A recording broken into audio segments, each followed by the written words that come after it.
Mapagpalang araw mga bata. Magsitayo ang lahat para sa panalangin. Sa ngalan ng Ama, ng Anak, ng Espiritu Santo. Amen. Ama namin, sumasalangit ka, sambahin ang ngalan mo, magpasa amin ang kaharian mo, sundin ang loob mo dito sa lupa para lang sa langit.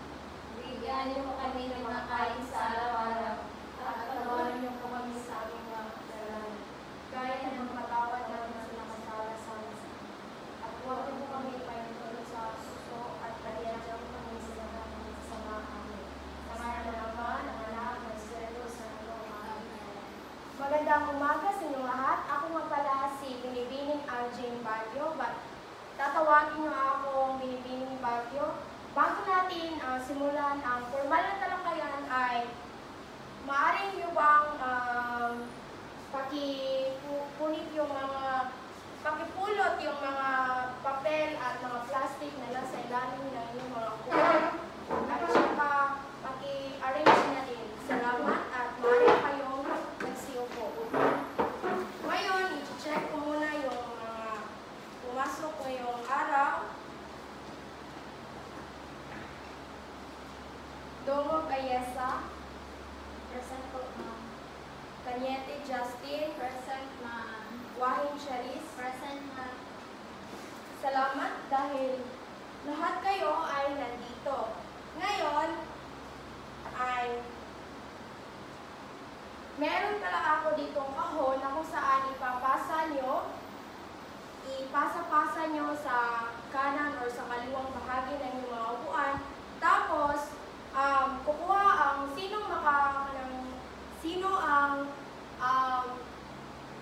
makalas na makapupot nito or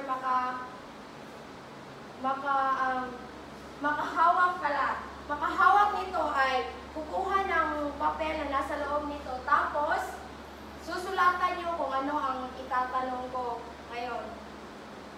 Dito tayo magsimula. Sige, kakanta pala kayo ng I Wanna Be at Tutupi. Kukuha kayo dyan ng papel, no? Sige, magsimula na tayo. I wanna be a tutupi sa kamay, may tinatagong bato na nahulog sa daig, tinukalan ng manok at naging bundok. Ngayon, pagkatapos ay tatanungin ko kayo na ano ang huling tinalakay natin. Meron bang makapagsasagot na ano ang huling tinalakay natin? Sige, Ayesa. Huli nating tinalakay, ma'am, ay Simono at Panaguri. Ngayon, palakpakan natin si Ayesa. Pagkatapos ay meron din ako dito, ngayon ay babasahin ko ang isang pabula na si Pagong at si Matsing. Ang gagawin nyo lang ay makinig sa aking babasahin. Si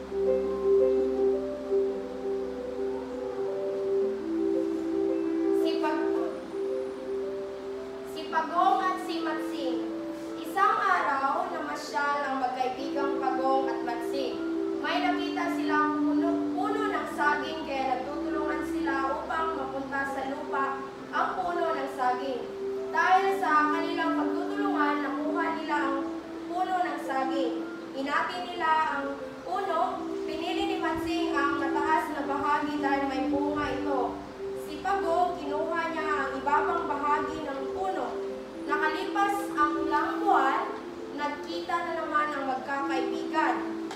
Humingi ng tulong si Pagong kay Matsing na akyatin ang mga bunga ng kanyang saging. Inakyat ni Matsing ang puno at kinain niya ang mga bunga nito.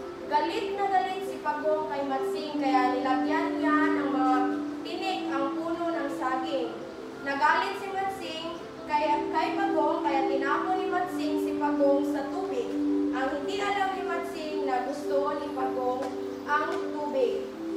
Doon nagtatapos ang kwento ni Pagong at ni Matsing. Ngayon,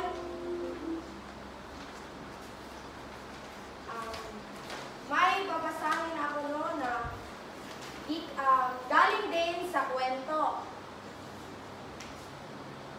Hoy, Matsing! Kawawa naman si Pagong. Takbo! Takbo! Takbo! Pagong, dali! Ikaw ang magaling, kaya ikaw ang manalo. Ngayon, ay papangkatin ko kayo sa tatlo base sa nabasa ko. Dito, yung pangkat 1, pangkat 2, at pangkat 3. Ang gagawin nyo lang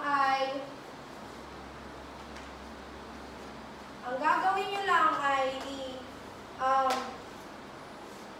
natapos mo nang ibahagi ang papel ay ang bawat papel ay may nakasulat, tama? Oo.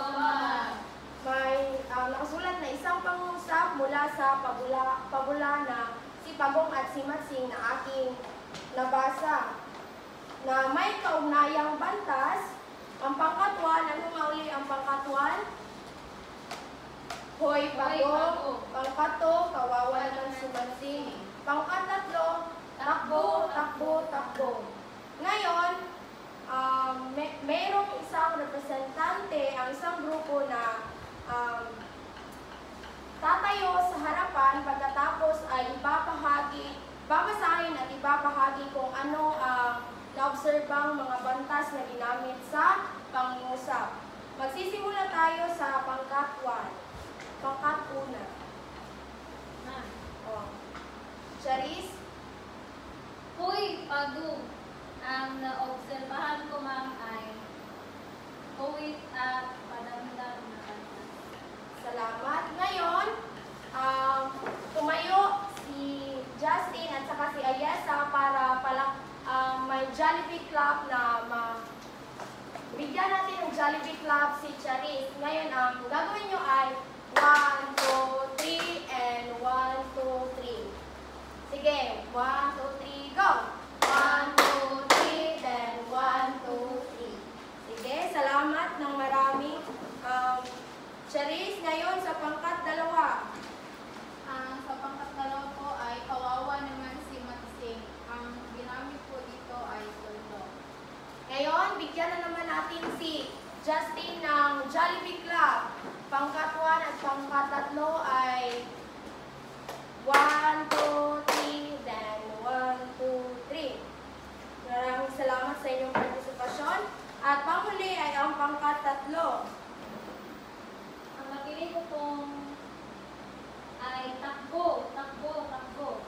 Napansin ko po na mayroong tandang padamdam na mga bantas. Maraming salamat. Ngayon, ang pangkat 1 at pangkat 2 ay tatayo at bibigyan ng Jollibee Club si Ayesa na representante ng pangkat 3. 1, 2, 3, then 1, 2, 3. Salamat. Ngayon ay may babasahin akong dialogo na galing din sa pabulang si Matsing at Pagong. Makinig ng maigi. So, pag-uusap ni na Matsing at Pagong. Una ay si Matsing. Sabi ni Matsing na, kumusta ka na, Pagong? Matagal-tagal din tayo hindi nagkita. Ngayon, sumagot si Pagong. Oo nga, Matsing, napakarami na ng mga pangyayari mula nung huli tayong nagkasama. Matsing, tama ka diyan, Pagong. Dahil sa ating pagsasama-sama at pagtutulungan, nakamit natin ang tagumpay. Pagong, oo, hindi ko nalimutan yun. Isang magandang halimbawa ng pagkakaisa at pagtutulungan ang ating ginawa noon. Subalit, Matsing, mayroon ding mga pagkakataon na tayo nagkaroon ng hindi pagkakaintindihan, di ba? Matsing, pasensya ka na, Pagong. Hindi ko sinasadyang makapanakit sa iyo. Tinapon lang kita sa tubig dahil sa aking galit. Sabi ni Pagong, hindi mo alam na gusto ko pala ang tubig, di ba? Hindi ko yun alam. Sana'y patawarin mo ako. Ngayon, tumako na tayo sa ating formal na talakayan. Tatalakayin natin ngayong umaga. So, ano kaya ang mga bantas na ginamit sa pagulang aking binasa at dialogo? Ano kaya ito at ano ang mga definisyon at gamit? So, uunahin natin si tuldok.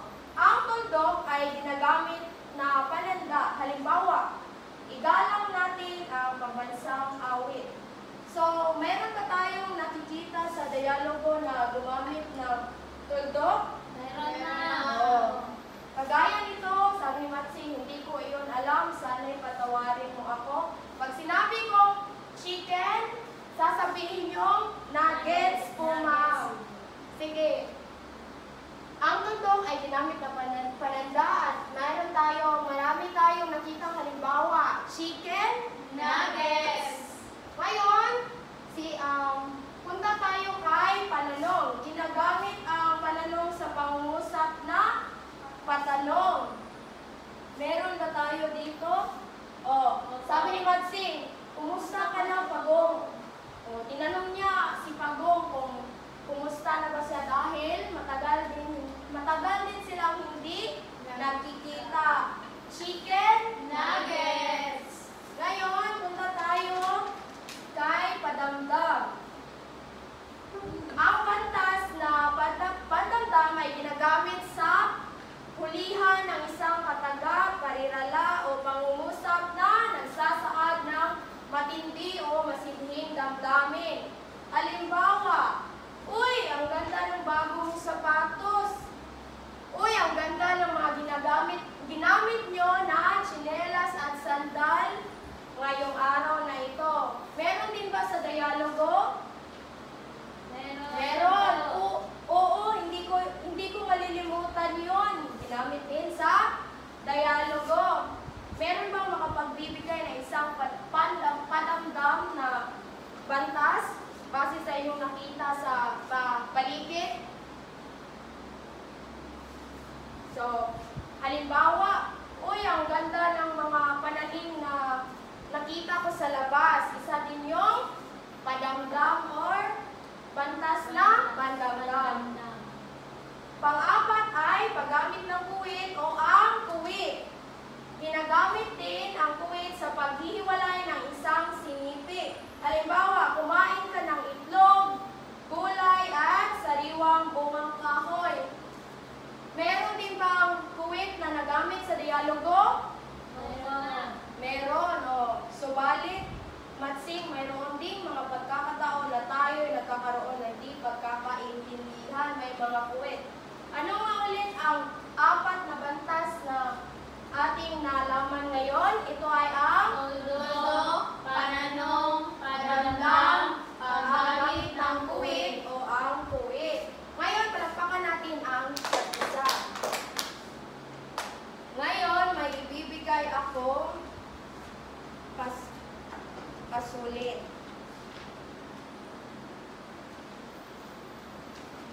Ang gagawin nyo lang ay basahin at intindihin ang mga larawan at mga pangungusap na makikita sa ibibigay kong papel.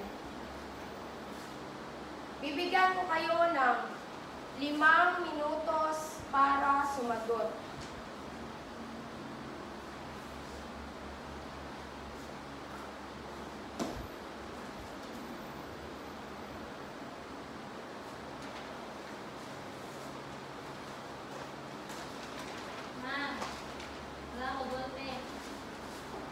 Wala kang ballpen, meron ako dito.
Tapos na ba kayo?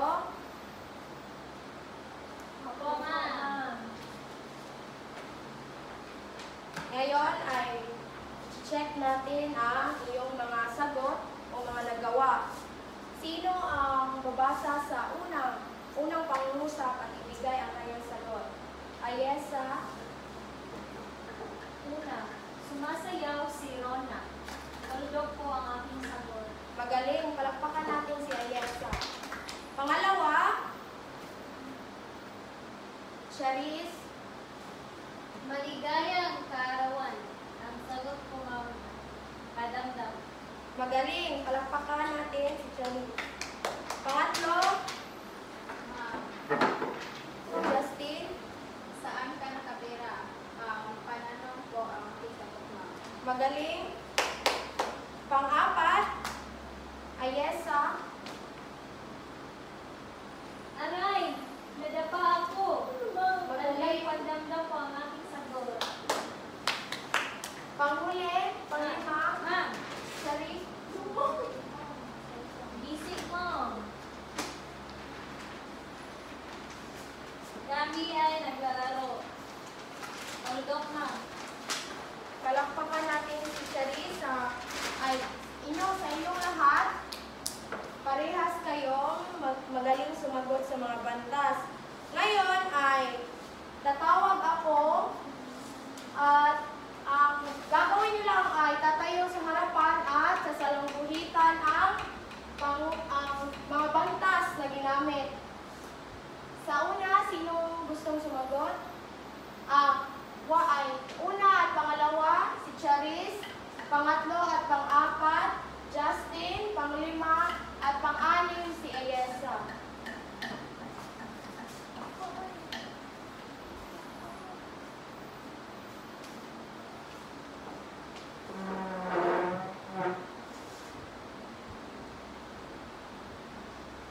Magaling. Pangatlo at pang-apat,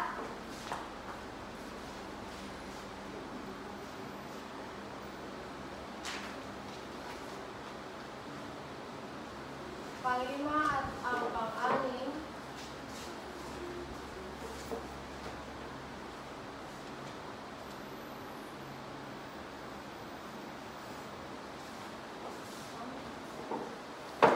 ngayon, bibigyan natin ng buhay ang pagbasa dahil marunong na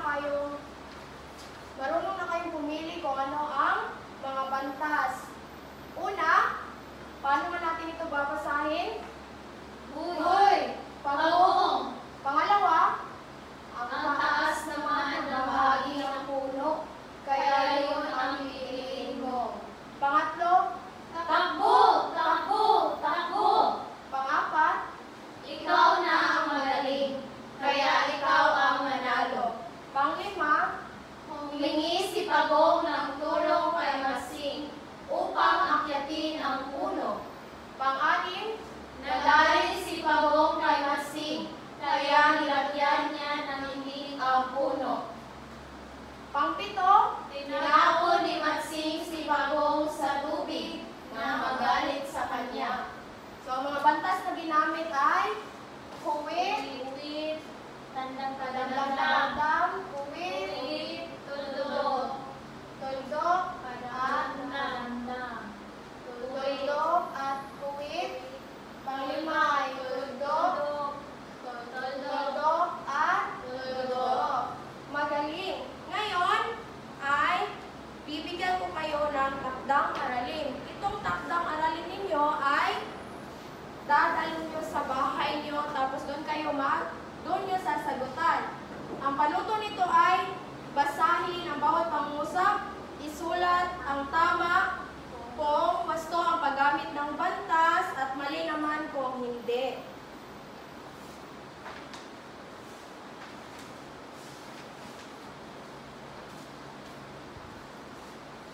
At magsitayo para sa ating closing prayer.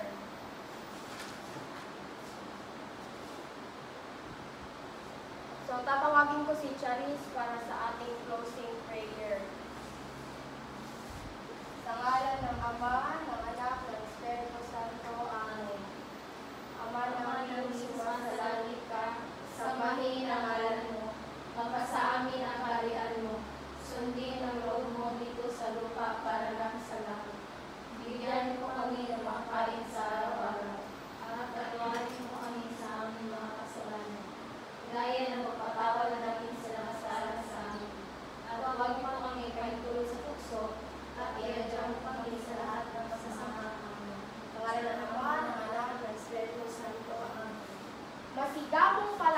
kapayapaan para sa lahat dahil kayo talaga ay nakinig, nakilahok, aktibong nakikilahok sa araw na ito hanggang sa uli nating pagkikita. Paalam at maraming salamat.